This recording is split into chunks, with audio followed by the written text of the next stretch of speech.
Well, I think VW finally started to address the elephant in the room, which is their massive cost-intensive domestic production base.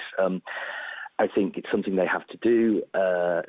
They've been protected by the Volkswagen law, which enshrines sort of the state of where Wolfsburg is based, the main plant. That gave them the local government sort of a blocking vote on whether to sort of they could maintain plants in Wolfsburg and Saxony in the local area. I think they have to do this. They have to, bite the bullet and go through it and make themselves more cost competitive against the Chinese manufacturers. Tim, can I ask you about the direction they're heading? Because the other massive announcement last week was really around Volvo cars and that they're not going to get to their electric ambitions. Hybrid is going to have to be a bridge here. What does that mean in terms of the type of investments, as we're talking about two-track process now, not a complete cleaning of the decks around ICE engines and trying to get towards the EV world? Well, I think a lot of manufacturers are obviously going through this process at the moment, and we're seeing it across the industry. And a lot of manufacturers who had sort of stopped investing in internal combustion engine technology are starting to realise that if we don't continue to invest, we're not going to be competitive. We're not going to actually have the products in showrooms that people want to buy. And I think this mandating of trying to sort of force people into battery electric vehicles is becoming increasingly problematic. I mean, obviously in the UK you have the 22% mandated target of BEV sales this year, and that figure is going to go up exponentially over the next few years.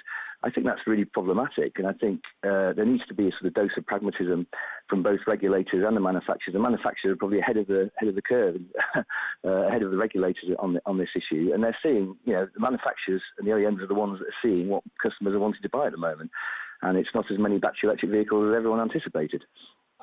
We're blaming the auto manufacturers when it's the governments who are failing dismally on their side of the bargain, isn't it, Tim?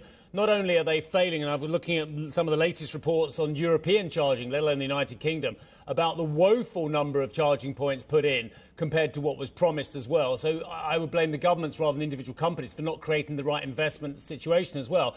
Plus the fact that, let's be brutally honest about it, some of the tax incentives for buying EVs, they've been taken away. And with horror, I look at the fact that charging per mile may come in as well. None of this is going to incentivise anyone to buy a BEV, is it?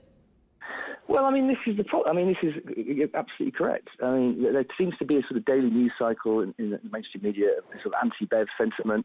A lot of it is not particularly sort of well researched, but like you guys, but a lot of it is true. The consumer is facing a very, very difficult choice. They've had the same technology paradigm in the industry for 130 years, and we're asking consumers to completely change the way they drive their vehicles and use their vehicles, and charging their vehicles instead of filling them with petrol.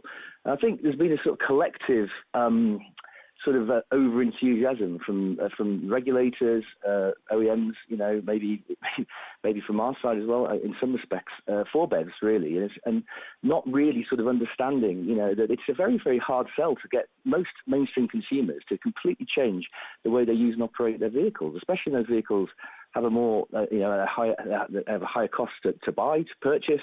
And also people generally without drives and sort of garages, without sort of places to charge them at home, it's a much more difficult sort of thing to sell to the general consumer. Once the low-hanging fruit of the sort of technology adopters and fleet car sales has been taken, which it has now, then how do you sell into the mainstream consumer? And that's what the industry is facing at the moment. Ms. Tim, there's a whole generation of people now who think, OK, I want to do the right thing, but I can't buy a BEV electric vehicle because I'm scared senseless about my range. I know what I'll do. I'll buy a hybrid as well, a plug-in hybrid as well. But the real-world mileages, again, I want you to tell me that I'm completely wrong. The real-world mileages are woeful compared to what it says on the tin. Well, it depends. It depends on the vehicle type. It depends on the usage cycle. I mean, obviously you have the WLTP cycle, which is the industry gold standard for range and things like that. So but what people generally find is that it depends on the kind of driving. If they do sort of more long-distance driving, obviously it's very temperature-dependent with BEVs as well.